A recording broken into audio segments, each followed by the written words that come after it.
turning or traditional lathe, although both can successfully complete processing tasks in drilling, tapping, and cutting.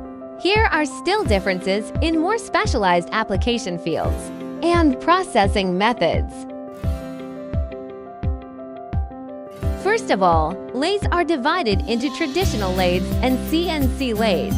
Conventional manual lathes are best suited for one-off or low-volume jobs because they depend on operator skills for feed control and tool positioning.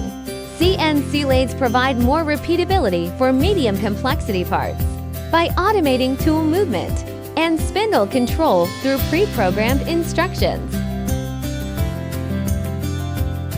A turning center's live tooling, automatic tool changers, and multi-axis motion elevates the lathe concept.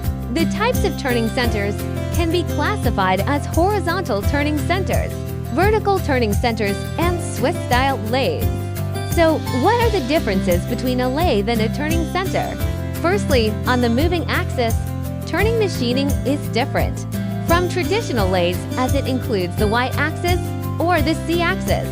Secondly, in terms of tool settings, the turning center uses an automatic tool changer ATC, while most lathes are either manually operated or have simple turret mechanisms.